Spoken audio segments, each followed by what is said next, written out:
আসসালামু আলাইকুম হজরত। আমি এই ইতালি থেকে বলছিলাম, আগে প্রশ্ন করেছিলাম এই জি। অ্যালকোহল দিয়ে মানে মদ দিয়ে চিকিৎসা করার ব্যাপারটা। আর হ্যাঁ। আমরা যুবকেরা যেভাবে চুল কাটি এখন, এইভাবে হুম। কি চুল কাটা জায়েজ হবে নাকি সরাসরি হারাম হবে? কারণ এখন অনেকে দলিল দেয় যে চুল কাটলে এগুলা ইহুদিদের সাথে মানে মিল হয়ে যায়। তাহলে তো আমরা অনেক কাজ করি, গাড়ি চলাচল করি, এগুলো তো ইহুদির সাথে মিল আছে, ওরাও গাড়িতে চড়ে। হুম, হুম, ঠিক। তাইলে আরেকটা প্রশ্ন বেড়ে গেল আপনার। প্রথম প্রশ্ন বলি, অ্যালকোহল। অ্যালকোহল আর মদ দুটো একই জিনিস। অ্যালকোহল যে ওষুধে থাকে সেটা সামান্য থাকে, সামান্য থাকে। যদি সামান্য কিছু থাকে আর সেটা হোমিওপ্যাথ ওষুধকে সংরক্ষণ করার জন্য, আহ, আর সেটা আসলে মূলত ওষুধ নয়, সুতরাং হোমিওপ্যাথ ওষুধ ব্যবহার করা জায়েজ। হোমিওপ্যাথ ওষুধ ব্যবহার করা জায়েজ। কিন্তু যদি মদের পরিমাণ বেশি থাকে তখন হারাম বলবো। কিন্তু যে সব ওষুধের কথা বলছেন এইসব ওষুধে সামান্য থাকে, ওলামারা বলেছেন, আর সামান্যর ক্ষেত্রে শরীয়তে ছাড় রয়েছে। আশা করি বিষয়টি বুঝতে পেরেছেন। আর 2 নম্বর যে বিষয়টি সেটা হচ্ছে যে আমরা যে এই যুবকরা, বিশেষ করে পশ্চিমা দেশে, আমি ওই ইংল্যান্ডও দেখে আসলাম। আর ইংল্যান্ডে কি আরব দেশই তো এই অবস্থা হয়েছে। অনেক যুবকদের যারা পশ্চিমামুখী, যারা পশ্চিমাদের মানসিক গোলামির শিকার হয়ে গেছে, তাদের চুলের অবস্থা, কাটিং ছাটিং এর অবস্থা, ইহুদি নাসারাদেরকে যেমন দেখে কাটিং ছাটিং এ, গোরাদেরকে যেমন দেখে, মনে করে যে এইটাই মনে হয় উন্নতি রয়েছে। এই জন্য আল্লামা শেখ সালেহুল ফাউজান হাফিজাহুল্লাহ তাআলা বলেছেন যে আরে কাফেরদের থেকে ভালোটা নাও, যেটা দিয়ে তোমরা উন্নতি করতে পারবে দুনিয়ার ক্ষেত্রে।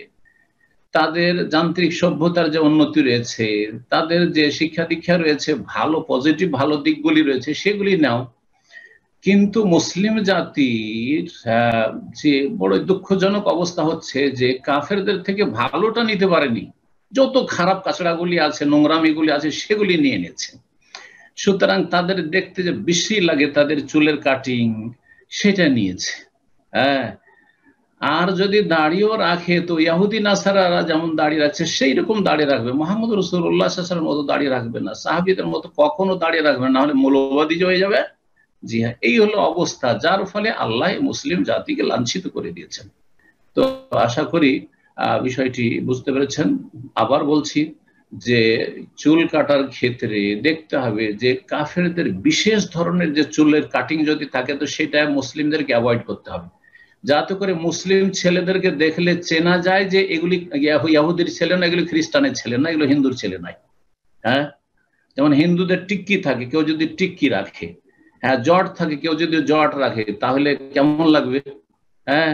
হিন্দুদের পৈতা থাকে, কেউ যদি পৈতা ব্যবহার করে, হ্যাঁ, হিন্দুদের যে ধর্মীয় ধর্মীয় যে পোশাক রয়েছে, গেরুয়া রং, সেই রঙের যদি কাপড় পোশাক পরে তাহলে কেমন লাগবে?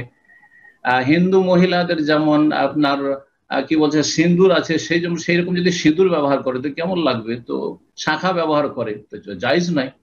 তো বেশ কিছু বিষয় রয়েছে যেগুলো দিয়ে স্পষ্ট হয় যে এগুলি হচ্ছে বিজাতির ছেলে মেয়ে, এগুলো কাফেরদের ছেলে মেয়ে। তো ওই রকমের বেশভূষা গ্রহণ করা মুসলিম যুবক যুবতীদের জন্য জায়েজ, মুসলিম ছেলে ছেলে মেয়েদের জন্য জায়েজ নয়। বাকি কথা হলো পার্থিব ক্ষেত্রে, হ্যাঁ, পার্থিব ক্ষেত্রে আপনি স্বাধীন। কাফেররা গাড়ি ব্যবহার করছে, আপনি গাড়ি ব্যবহার করবেন, এটা না, ভুল কথা, বুঝতে পারেন না আপনি। দুনিয়ার কাজের ক্ষেত্রে আলাদা, কিন্তু আপনার কাটিং ছাটিংটা আপনার এই এই মার্কা কেন চুল? তারপরে রাসূলুল্লাহ সাল্লাল্লাহু আলাইহি সাল্লাম নিষেধ করেছেন তাজা করতে। তাজা করা হচ্ছে মাথার কিছু অংশের চুল কেটে রাখলেন আমেরিকান সিস্টেমে, নিচের দিকে একেবারে কেটে আর ওপরখানে রেখে দিলেন। এইটা কাফেরদের চুলের কাটিং, সুতরাং মুসলিমের জন্য জায়েজ নাই। এক তো কাফেরদের সাথে সদৃশ্যতা এক কারণ, দ্বিতীয় কারণ হচ্ছে রাসূলুল্লাহ সাল্লাল্লাহু আলাইহি ওয়াসাল্লাম মাথার কিছু অংশ চুল কাটবেন, কিছু অংশ রেখে দেবেন, এটা নিষেধ করেছেন। আশা করি বিষয়টি বুঝতে পেরেছেন। তো দুনিয়ার ক্ষেত্রে কোনো অসুবিধা নেই। দুনিয়ার ক্ষেত্রে অথবা যেসব পোশাকগুলি মুসলিমরাও পড়ছে অমুসলিমও পড়ছে, কোনো অসুবিধা নেই। মুসলিমরা প্যান্ট পরছে, কাফেরও পরছে। প্রথম যদিও ব্রিটিশরা প্যান্ট পরা শুরু করেছে, কিন্তু যেহেতু মুসলিমরা ব্যাপক হারে প্যান্ট শার্ট পরা শুরু করে, সুতরাং আমরা নাজায়েজ বলছি না প্যান্ট শার্ট পরতে, কোনো অসুবিধা নেই। তো এইভাবে আপনি বিষয়গুলিকে বোঝার চেষ্টা করবেন, যাতে করে মুসলিম জাতি স্বতন্ত্র হতে পারে। মুসলিম জাতিকে দেখলে, মুসলিমদের ছেলে মেয়েদের দেখলে চেনা যায় যে এগুলি মুসলিমদের ছেলে মেয়ে। কাফেরদের মতো তাদের বেশভূষা না হয়, কাফেরদের মতো তাদের কাটিং ছাটিং না হয়। আল্লাহ যেন আমাদের কাফেরদের অন্ধ অনুকরণ থেকে বেঁচে থাকার তৌফিক দান করেন, আর কাফেরদের ঘরে যেটুকু ভালো আছে সেটুকু নেওয়ার তৌফিক দান করেন, আর কাফেরদেরকে আমাদের ইসলামের দাওয়াতটি সুন্দরভাবে পৌঁছিয়ে দেওয়ার তৌফিক দান করেন। জাযাকুমুল্লাহু খাইরান।